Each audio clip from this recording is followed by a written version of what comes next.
Hey, everybody. Welcome to day 425.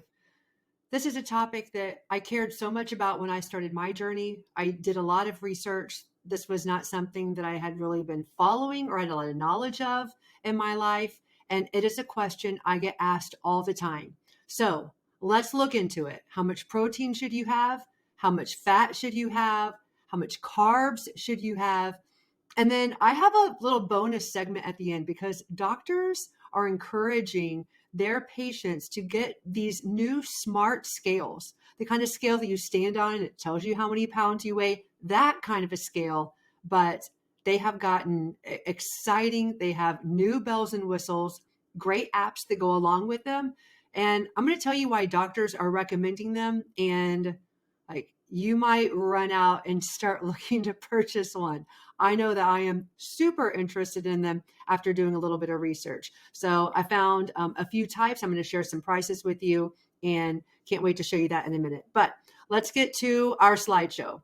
Protein, carbs, fat. What should I be eating? So there are a lot of recommendations online and we can kind of get lost in it all. I'm going to make my picture a little bit smaller. It's like, hey, I have a lot of people telling me a lot of different things. Like, I don't really know what the right thing is for me. So I looked at the Mayo Clinic. I wanted to know, like, the source that we look to that is really reputable, that has been around a long time, someone we can trust, because you can look at health magazines and different groups and everyone's going to tell you what they think. And all the numbers are a bit different. So let's take a look at the Mayo Clinic. There's a range when it comes to protein. 10% to 35% of your daily calories should come from protein. Sources in agreement, the USDA and Harvard. So this is your beans and your eggs and your tofu and your meat, protein. Okay. And I'm going to share this link to this slideshow so you can save it for yourself, put it on your drive, refer back to it. Let's talk about carbs. Let's talk about, your pasta or your bread or your rice or your healthy grains. John and I read a book called Bright Line Eating. We really tried to take the bleached flour and things that just didn't give us a lot of nutritional value and substitute it with whole grain options. So let's talk about carbs. 45% to 65% of your daily calories should come from carbohydrates. So it's one thing for me to tell you this, but for you to apply this to what you're eating, like, I get it. This takes time. It takes energy, effort, a pencil and paper. Like, you have to I had to write it down and put it by my stove and like commit this to what I was going to practice every day. I had to kind of make this a habit in my life. For me, I get on MyFitnessPal. I put in my food all day. Today, I put my food in all day long. And at the end of the day, I can hit nutrition and it tells me how I've done. That's great for tweaking. Okay, I'm doing good when it comes to my healthy fats. I didn't have enough protein. I'm having too many carbs, or really my diet has too many fats. I didn't realize that. So find the app of your choice. Some people have talked about Lose It. I use the free version of MyFitnessPal. I think it was one of the most important tools that I use to lose my 60 pounds. So you don't have to go at this alone. And you don't have to get out your own calculator if you don't want to. There's online options. And now let's look at fats. 20% to 35% of your daily calories should come from fats. Healthline, Livestrong, back that up. Cleveland Clinic recommends 25% to 35%. So I just want to let you know that there's a range. For me, I kind of tried to talk to my doctor, listen to what he recommended, and oftentimes it was kind of the middle of the road here. Talk to your doctor and see what they think. Healthy fats. We have our cheeses, avocado. We have some nuts there, some healthy oil. I put olive oil on some carrots tonight before I roasted them in the oven. So delicious. So what does this look like for me? Oftentimes when I would go and research online, it would let me know the percentage or the grams of protein or a fat, but I was in weight loss mode. So I really found it complicated and it was confusing. So I wanted to share with you, like, for a diet of 1,200 calories, if you're in the weight loss zone, you might need to take this and make it, a little bit less or a little bit more, depending on where your average calories are in weight loss zone. But I think for most people, it was around maybe 1,100 up to 1,500. Obviously, that's what you and your doctor decide, and every person is a little bit different. But there was a low range and a high range when we talked about, what the recommendation is for protein. So when it comes to low range, the percentages aren't going to add up to 100. Same thing with high range. This was what the Mayo Clinic recommended to us. And I wanted to give it to you in grams because that was really helpful for me. So take a look at your low range. If you're on kind of the weight loss zone route, 30 grams, high range, 105 grams. I talked to my doctor and I was hitting like kind of right in between the two. Your doctor may prefer for you to have a little less or a little more.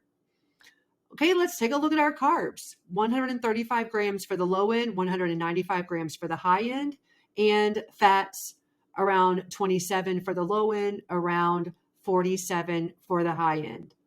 I wanted to give you all the information. I hope this has not been too complicated, but because it's not this perfect science where everyone's saying the exact same thing, I really wanted to share with you what the range is that they recommend.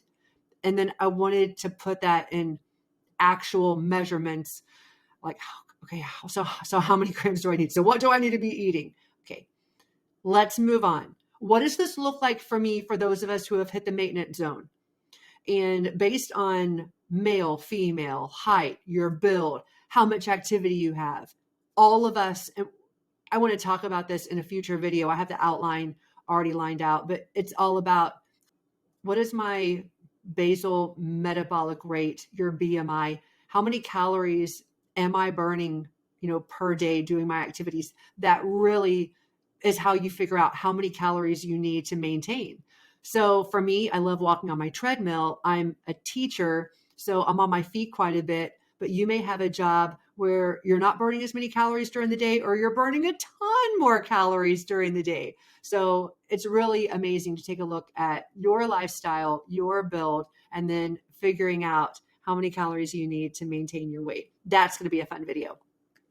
But for those of us who are in the maintenance zone, I did this for 2,000 calories. Talk to your doctor, make it your own. But again, let's just do it quicker. The low range, the high range, same thing, what they wanted you to do for protein, for carbs, for fats, as far as percentages goes. And then I basically wanted to let you know how many grams of food or beverage that is. So protein, carbohydrates, fats, protein 50 to 175, carbs 225 to 325, and fats 45 to 78. And I was in no man's land when I started on Mounjaro. I hadn't ate right for a long time. I knew what it was like to kind of like 1,000 calorie a day, which that wasn't super healthy for me, and I never could sustain it. So I got a little bit confused when I saw a lot of people saying a lot of different things. I talked to my doctor and really kind of hit that middle road. That worked very well for me. Look at these amazing vegetables. Look at this fruit. So think about, how many vegetable servings you should have a day. Fruit servings, it says aim for 2 to 4 servings per meal. When it comes to vegetables, when it comes to fruit, aim for 2 to 3 servings per day. Like I said, for dinner, I had some delicious carrots. Today at lunch, I had some vegetable soup. As teachers, we're trying to have that quick microwave heat up meal we can eat fast. This morning, I had an apple. I had mandarins for lunch. I had a few strawberries at dinner. So I love how it has a baseball is like a cup and a small computer mouse is like a half cup. That was helpful. So go and review that as much as you need to. I definitely would have needed to. I wrote it down on a note card. In fact, chances are I have that note card. Okay. Look at all this. This is my note card when I wanted to figure it out a year ago.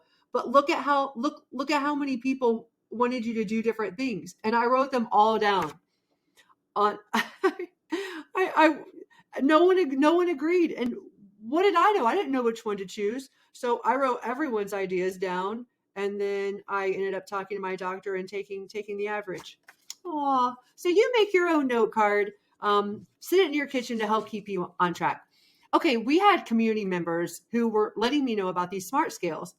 I was not aware of them, but their doctors were recommending them, and they were finding it super interesting. Somebody said, like, I'm not happy like with the muscle that I have, and I need to really like up my protein and up my exercise. It was great. So the feedback is fantastic. So if you go to Amazon, Scale X Pro Oxalign, this was recently marked down from 200 to 100. So go check it out, see if it's still that 50% discount. But there are other affordable options on Amazon. Let me tell you what these smart scales are going to offer you. So they have these fantastic apps that go along with them. And we're going to go into this briefly, but I just wanted to give you a quick overview of some of the things that these scales will give you when it comes to the fat on your body, and some things about muscle mass, some things about your body fat, your BMI. Great. This is a more affordable option, still had good reviews. I think if you do a search for Inevafit, it will come up, but here's a picture of it. Right now, $40. Let me give you a little bit more detail about the metrics that are involved in their downloadable app. I love the color coding. I love how easy it is to read. I think it could be really motivating. It's going to track your progress. I can let you connect to people if that's what you feel like doing. And the body composition is here. I want to briefly look at each of these because when I saw this, I'm not as familiar with exactly what some of these are talking about. And I thought maybe you were not either. So we don't have to read all of these word for word, but these are here for you in this slideshow if you want to spend a little extra time or if it matters to you. We talked about this basal metabolic rate. We talked about that earlier. And so, proportion of bone tissue in the body, that was one that was interesting. This visceral fat, I've heard of it, but I wouldn't have been able to define it. Amount of fat stored around internal organs in the abdominal cavity. So somebody wrote and said, these are some really great things that they're offering, but like, what would be a decent range? Like, what am I looking for? So the last slide I put together, actually had a little bit of help putting it together. I wanted to share some body fat facts with you. The visceral fat we just talked about, bone density, ideal percentage of body water, ideal percentage of, the amount of water you should have in your body, the BMI, basal metabolic rate, and your muscle mass. And this was shocking to me. I think that some people are going to be like, what? I would not have guessed that. Maybe some of you were quite aware of this, but here's my age range right here. So men, body fat 11 to 21, women 23 to 33%. That was interesting to me. And, women just have a different type of build. Our bodies are just made differently. And, men are able to carry more muscle and less fat. And I just really appreciated seeing this and seeing what's recommended. I wanted to share, here's for the younger group, for the older group, 10% of the body fat or 2 to 3 pounds, and anything above 12% or 5 pounds is considered dangerous. And we were just talking about this. This is the fat that's around our organs. And go y'all, every week I do these community confetti shout outs, and we're taking that unwanted, unhealthy, unneeded fat from our body, including around our organs, and we're eating healthy, and we're losing the weight, and we're losing the fat, and it's exciting times. So here's bone density, what they recommend for normal bone density, your ideal percentage of water in your body, athletic types. I wanted to give you all the adult women, ideal for adult men, and athletic body types. Here's BMI. This reminds me that probably 8 months ago, somebody reached out, one of my friends at school, and said, look at the history of BMI. Look at why we even have BMI. It's used completely different than what it was built for. And now it's having people that look good and have this healthy body still. Like when I lost my weight, I was like right on the line of normal and overweight. Like, no, I was healthy. I looked good. And the fact that it would still not be solid in the normal weight, but be on the borderline of overweight.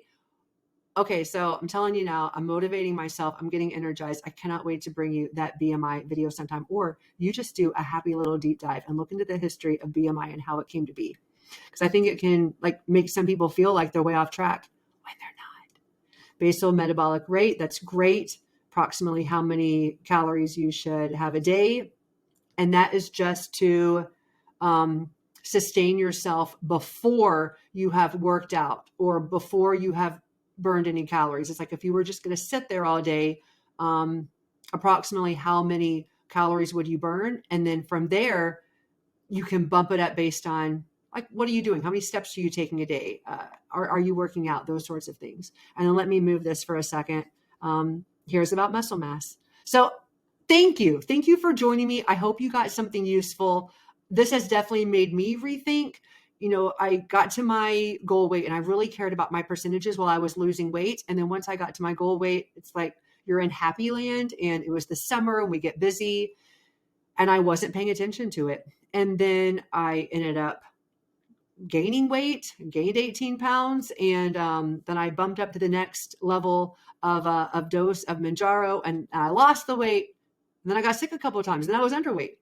So I have not been as vigilant on my Fitness Pal, but it's like I said, everything I ate today, I put in there, and that's just how it's going to be. And I'm really thankful for these facts because they remind me how important it is to make sure that I'm having a balanced diet. And anyway, I look forward to all of us not only just doing this journey, but doing it in a way that we're super excited, super proud. We know we're doing it the right way. So thanks for joining me today, and I can't wait to see you on the next video.